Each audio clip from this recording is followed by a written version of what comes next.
you are set to release your I guess your sophomore album, Suffer in Peace. It's coming out on April 28th.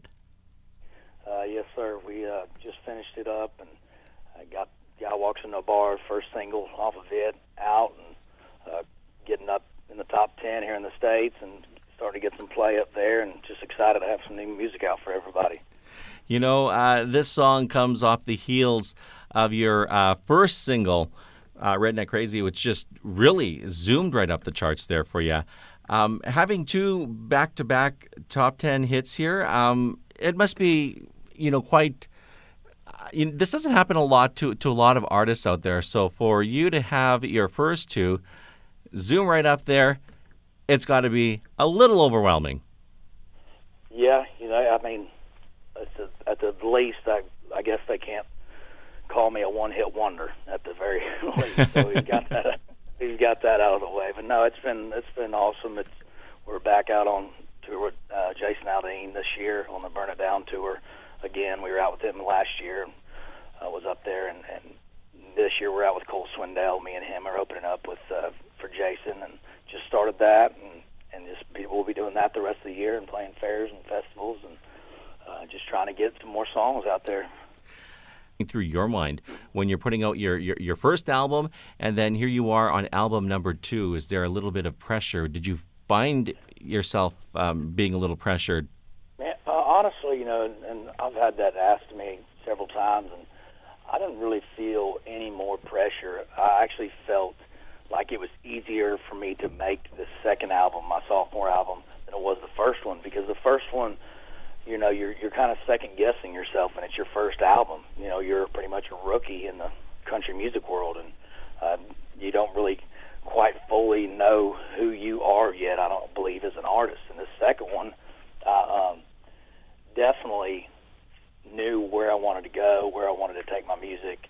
I've been on the road a lot, played arenas, and learned from friends, and like Jason Aldean, Blake Shelton, a lot of those guys mentoring you, and you really hone into who you are and what your fans expect from you as an artist. So this album was actually a little easier to make because I feel like I know who I am better than I did when I made my first one. With this second album, you had some help with the production. You had a hand in crafting, deciding on what you wanted for this album. Yeah, I think I only wrote about 3, I think, on this album. Actually doing a song with Jason Aldean on this album, so I have a collaboration on there. So it's going to be, I think people will definitely connect with me more and know a little bit more about who I am by listening to this album. I definitely had a hand in the production, and my producers are the same producers I've had since day one, and they really get me and allow me to just be me, and that's the most important thing, because I think the fans hear that when they listen to the album.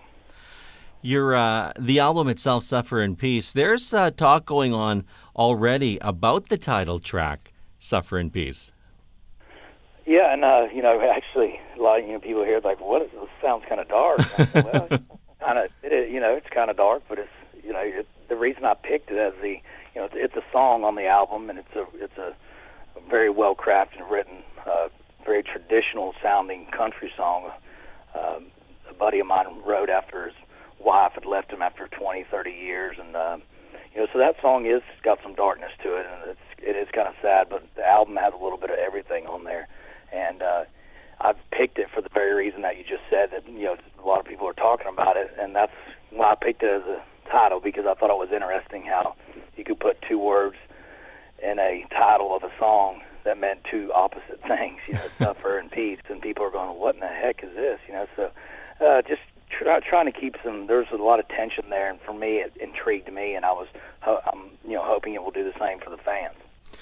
You've been testing the songs out on the road there with the fans. What has the reaction been from them with the new material?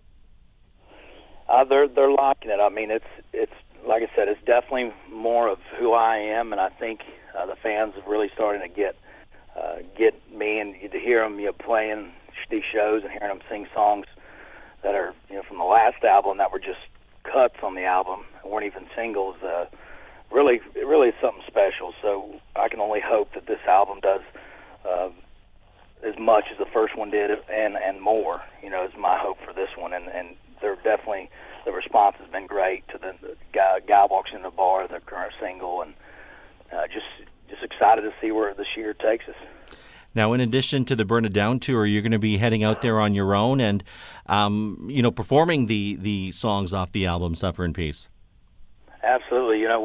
We'll be doing festivals and fairs throughout the rest of the year and the summer between the Burn It Down tour dates and playing large clubs to big fairs and festivals, and look forward to just getting to play new material, because it's just as exciting for me as it is for the fans to get new material. It's just as exciting for me to be able to play new stuff. Now, with you getting out there on the road, what does it take for you to gear yourself up when you're out there traveling cities and towns all across North America? It's just, you have to love doing what you do and just thoroughly enjoy it. And like I said, the shows, the shows are my playtime. I mean, that's the easiest thing for me to do as an artist. It's my favorite part of the day is waking up and as soon as I take the stage. So that's the easy part for me. I guess the hardest part is the traveling, and that's just part of it. But you got to love it because you got to do it for more things than just the money or the fame. You do it for that, then you're not going to be around long. And I genuinely love, and I'm blessed to be able to do what I do for a living and thoroughly enjoy it. Tyler Farr, Suffer in Peace is coming out on April the 28th. Now, fans could catch you at some of your shows here throughout the year, because you just never know where you're going to be popping up later on down the road. Might even be back up here in Canada, in our neck of the woods. But the album will be available for download as well once it comes out. Absolutely. April 28th, and we actually did a cover of AWOL Nation Sale with my band, full band, a track on it that they can get for free if they pre-order the album. So it was pretty cool to be able to do that as well. So we're excited about the release of it, and I'm excited to be able to get out there and play some new stuff. All right. Well, Tyler Farr, I want to thank you so much for joining us today. Thank you for having me. I appreciate it.